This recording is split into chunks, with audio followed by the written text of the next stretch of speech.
next to him, we have Bailey Arnsmeyer. So the first question I've got for both of you is, how did you get to that first? How did you get to that first course? What was your path? Well, for me, my path was mostly with drop shipping. I'm around like 16 years old. I'm looking online how to make money, just trying to get some sort of income.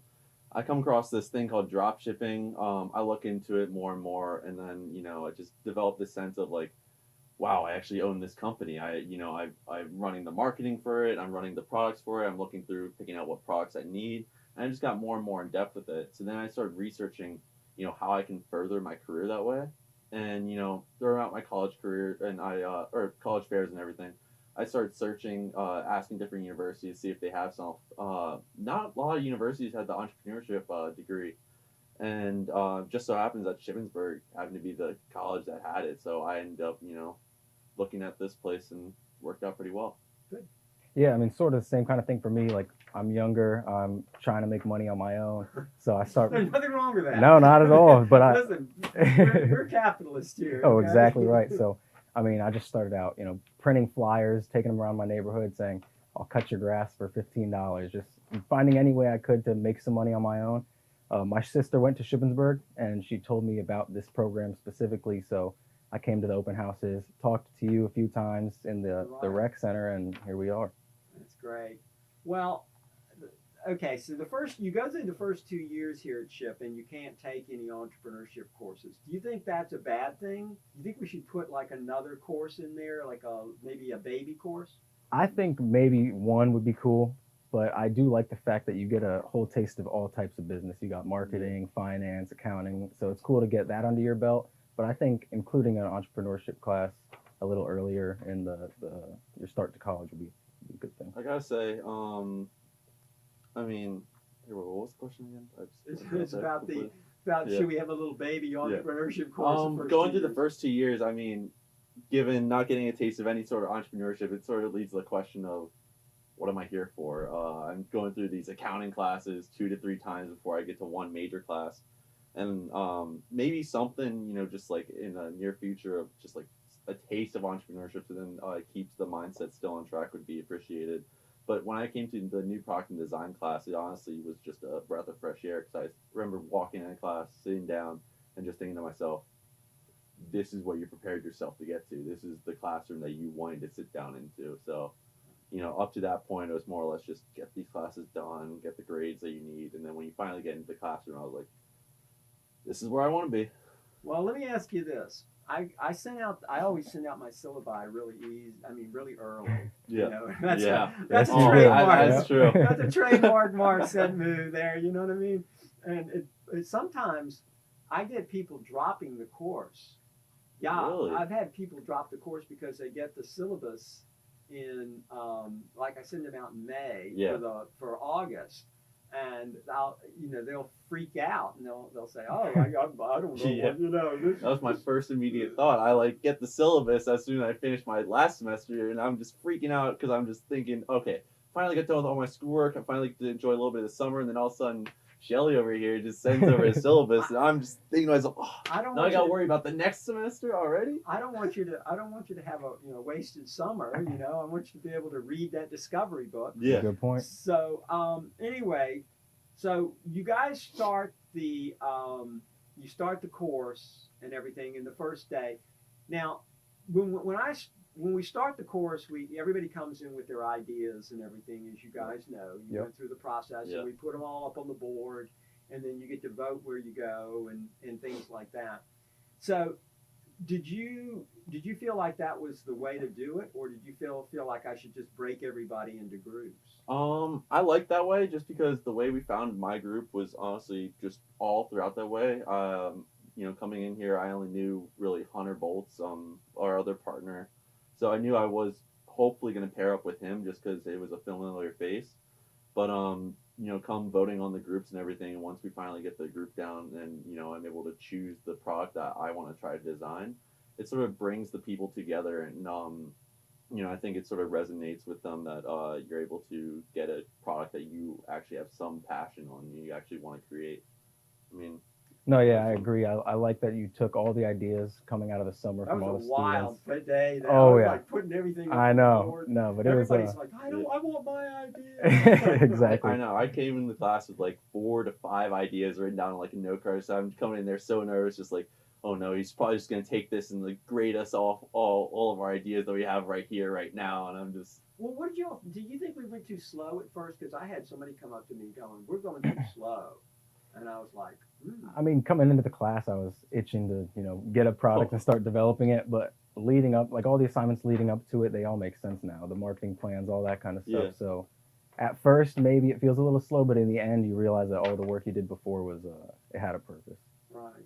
Well, the thing is, I could go faster at the beginning, but I want everybody to make sure that they're, taking the little baby steps and everything. It's definitely nice to breathe at the very beginning, because towards the end, when you start getting these marketing plans, start getting these business plans that you need to. Now we haven't done a business plan yet, but getting these different assignments that require weeks on weeks of work, it does, feel good to actually have some breathing room in the beginning to slowly get into it. So in part, I did like that. I mean, I guess some people, are anxious to get right into building, but honestly, That's exactly it. Everybody wants to build everything right away. I know. And I'm like, no, you've got to go through these, you've got to find out what the customer wants. You've got to do this, you've got to do that.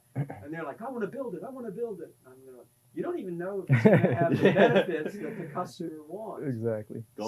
Going through and finding the needs and everything was definitely essential, because it separated out our market compared to what we were originally thinking that we were going to. Yeah. Well, you guys, you guys really did well on the last assignment. I'm trying to think. Yeah, was it the drawings and everything? Yep. Yeah, Yep. the drawings. You guys really nailed that. I was really happy for your group. They did really quite well. In fact, your group seems to have the happiest people. Oh, really? Yeah, happy people. I mean, I I gotta see say, working with see that. everyone, that my group is pretty nice to work with. We come in, we always are like talking with each other. I mean, given we probably spend the first day meeting with each other just to talk with each other, catch up on a whole lot of things, and then it's not till the second time we meet where we actually get work done. But honestly, all these guys are putting in a lot of work, and I genuinely like them as a group. Well, this is the only course where you have to work in a group. Yeah. After this, now you can work in a group after this. You can, when you go into issues or you go into social and green, you can work in a group for the projects if you want, but you don't have to. You can go by yourself. I can definitely see myself. I mean, if we take the same classes, I think we're all planning on We've You're all talked I'm about the it only one who already. teaches them, so you will be. Yeah, no, we were talking about what classes we were all going to take next semester, and I think our entire group, I mean, apart from Ben, just because. Yeah, he's gone. But I think we are all planning, so I would assume that we would probably work with each other, just because we like to have that extra group member to bounce off of. But having ideas from everybody it's been a good thing throughout the whole process so far. So, what about so you guys had a really good start and everything, and did the course meet your expectations and everything? Oh yeah, and then some. Definitely.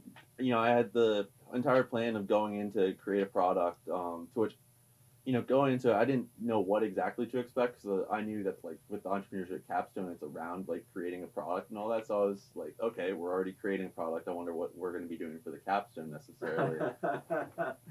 The capstone will be, you're getting way ahead. Yeah, Let me explain the process. I'm just, like, thinking, like, going into new product design, thinking, oh, we're creating a product already? Like, oh, yeah. But you go so much more in depth than just creating the product. You go into finding the market needs, like I said, finding, the materials, going through the costs, going through the constraints, just actually, like, developing the process and all the behind the scenes that are part of it.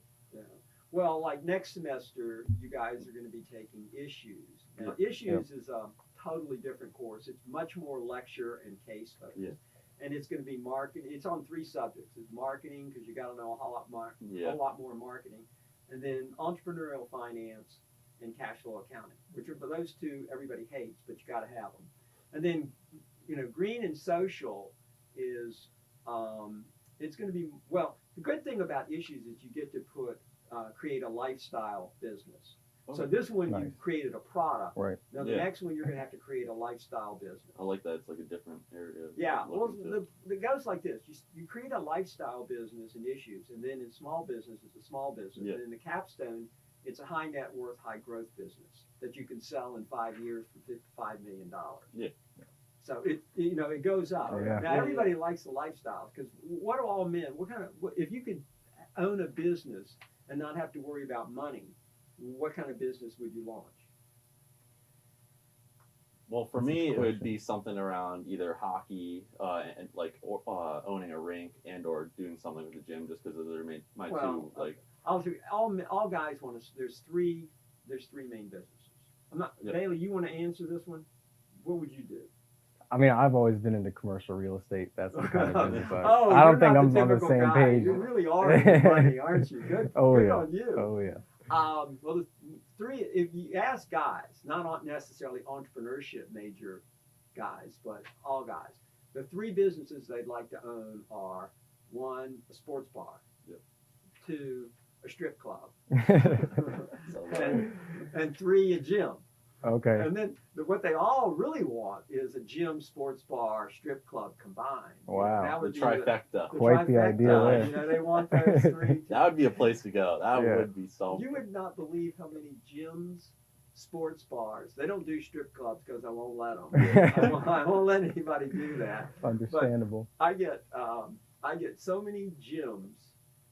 And There's so many gyms bars now, especially because TikTok blew it up. So I can only imagine how many are just trying to be made. I may have to let people start doing sports bars again because after the pandemic, 100,000 restaurants and bars closed down. Oh wow. Yeah! If you look at the United States, 100,000 restaurant independents. Now all the chains are still there, but if you look at independent bars or independent restaurants, 100,000 of them closed during the pandemic.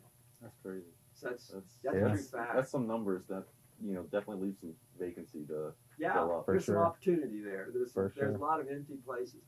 All right, so and then social and green, what we do is we look at a bunch of wicked problems. So we look at things like on the green side, we look at things like obviously green, I guess you'd say green energy, solar and wind and things like that. But we also look at things like food security. That's a biggie. Water. Yeah. Water is huge. I mean, looking at places where there's not enough clean drinking water is a big deal. Yeah. And then we look at other things like mining. Like we're going to need a lot of minerals if we're going to be doing green. I mean, you got to have lots of cobalt, you got to have lithium, you got to have magnesium, and let me tell you, mining those things is horrible. The lithium mines, the car batteries and all that, it's terrible for them. It's bad. Oh yeah. But you have to look at those things, and then the final thing that you have to look at is what we go through a whole process called integrative thinking. And integrative thinking is when you've got two horrible choices for a problem, how do you make the decision when both of them are horrible?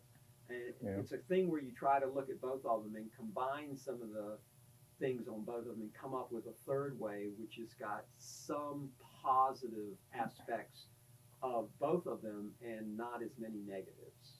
So it's a whole process. There you go, yeah. So, yeah, that's pretty exciting. I like teaching that course. It's pretty exciting. Yeah, with the green and social, like, what is the layout that you're trying to get with it? Just because it's a new course, and you said that going into this next semester would be technically easier than these other semesters. Well, what I was going to do is I was going to make you take issues before you took this course, but I decided to go a whole different way, and I decided to have them, together, or I guess you'd say conjointly together in a whole thing, because I think if I went into the real hard technical things, I think everybody would get excited and upset. Like the whole thing about green and social is market failures. Okay, everybody asks, why don't we have more green technology, or why don't we have more nonprofit organizations? Well, the thing is, some people feel as though the market's failing. In other words, if you want something and there's enough demand out there in a economy should supply that particular good, right? Yeah. Mm-hmm. Well, the whole thing about the whole argument that people in the green area make is that we should have more green products, and the reason that we don't is because the market's failing. I personally don't feel like the market's failing. I feel as though that the expense involved is prohibiting things from happening. Yeah, I can see how that would be your point of view. I mean, so, but the thing is like the government does give subsidies. In other words, if you buy an EV car, you get $7,500 back from the government, which is a subsidy and everything like that. But when you look at when you look at an EV and you look at a regular, regular car, internal combustion engine car, and you say which one is going to be the best for the environment, everybody thinks that the EV car is so much better. Yeah. But when you look at the battery, it's really not that. It's not. It's still better. I mean, overall, it's still better. It's like about it pollutes, about 10% less. Okay. But it's not like not as much as it's not like this huge amount, because you've got to get rid of the battery, and then getting all those metals, the lithium, the cobalt, that's so dirty. It destroys the environment. And it's the same thing with all types of other things that we're going to be discussing there. There's when we talk about things like not-for-profit things. Should we have more of this or more of that? It depends. Are we willing to pay for it? And we're going to look at the trade-offs, and we're going to use the integrative thinking model to think about that. So it'll be a good course. I think everybody will. I'm looking forward to it. I'm excited for it. So that's cool. All right, so let's talk about all right, so you guys made it through the first course and everything like that, and you're ready. You got 2 courses the next semester. And as I told you earlier off air, we're going to follow you through your career. That's you're something interesting. You're going to be getting invited back, every semester that after it's over with. For the next 2 years, you're going to be invited back. So you should take notes and everything definitely. about things you want to do, about courses and everything. So what are I don't want to say what are your concerns, but what are you maybe excited about, or what are you thinking about, and things like that, or questions do you have, or anything? Well, I mean, one of the questions I had, this just more or less for personal reasons, but do you have any specific official grade process with grading? Just it seems like every other assignment is given is around 85% but it's interesting. I don't know. It's we do well on one, but then not so well on the other, but we'll get around the same grade. Put them on the spot. You do well for one, and you've done pretty well on 2, I know. Yeah. You've got 90-some percent. Basically what happens is this. For grading, generally I look at, all the way across on everything, and what I do is I'll come up with an overall grade for the group. Yeah. And I look. Now, the thing is, you take out the marketing plan because that's got a single percentage, so you get that. And then I take all the averages. And then if you're doing better towards the end, I generally bump it up. Okay. So if you're improving, it means that you're, why should I harm you because you've never taken the course before? Yeah. So I will bump it up. And then this doesn't necessarily conform to your group, but other groups, there have been some not serious things. Everybody seems to be getting along, but some people are saying that people aren't doing work. So I may, bump somebody down a little bit who's consistently, Is that when you take a look at the group rating sheets? Yes, I look at all those group rating sheets. And your group rating sheets have all been very, very positive. Yeah. Everybody's, very good, and everybody's, contributing and participating. But no one likes a group when you've got somebody there that's a free rider. Yeah. Oh, yeah. No, we hold each other accountable in our group. And so the thing is, I told everybody up front that they needed to make sure that they participated and they did what they were supposed to. So there's no surprises there. I mean, you even did a lecture of whole, make sure you're setting up dates so that these people get the assignments done before the assignments actually due. So yes. You even write out a whole line of how to do it. Yes, and we do I make everybody turn in their their evaluations, and I'm really happy with this class. This class, everybody, I would say everybody is participating and doing well. So I don't see anybody getting bumped down or anything. I'm definitely interested to see what all the products are coming through. I mean, we talk through it each time. We're like, I wonder how the water, the Bluetooth coolers. We got a Bluetooth cooler. I wonder how that group is going to possibly that pull that off. floats in water. We got a Bluetooth cooler, and then we've got these glasses that they're fashion glasses that you can change everything. You can. Yeah, they were 3D printing out one. I was wondering what was going on. They're 3D printing them out. I saw the 3D printing them out. They've got. You can change any of the aspects. You can change the frames. You can change the side things. You can change the hinges. Oh wow! You can change anything. So it's just a completely versatile sunglass glass. Yes. Yeah. One pair that does everything. You can do anything you want with them, which I'm very I'm very excited about that. And the cooler, the Bluetooth cooler. I never heard of a Bluetooth cooler that floats. Yeah. Well, my whole thing with that, I'm just wondering how they're going to get that all under budget. Just because, like, when I hear Bluetooth, I'm like, are they going to integrate it? Are they going to do all this? And I'm not going to, be on here hating on their group because I'm more than happy to see how they pull that off. But I'm anxious to see how it all works out myself. Yeah.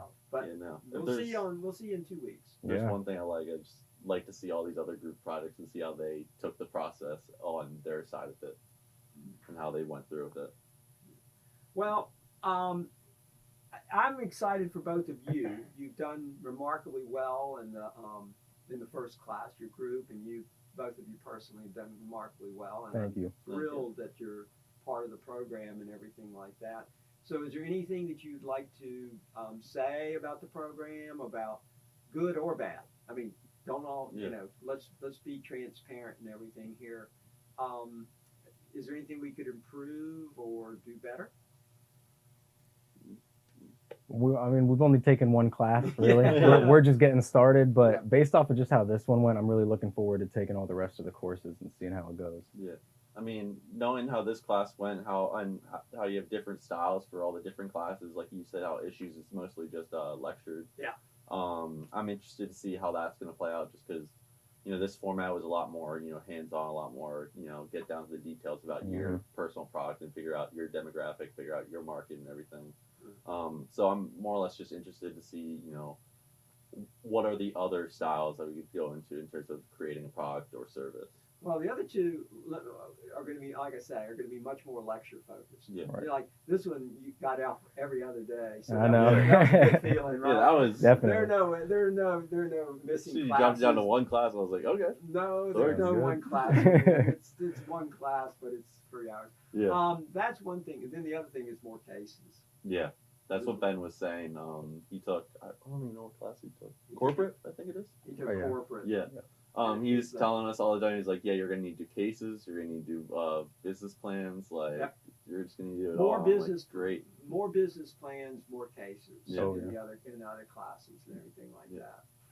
Okay, well, you got something for me, Bailey? You got any problems or questions? No, not any problems, but I did want to ask you a question because I know you're an entrepreneur yourself. Yes. You started a few companies. What was the first company that you ever started, and how did it succeed or did it fail?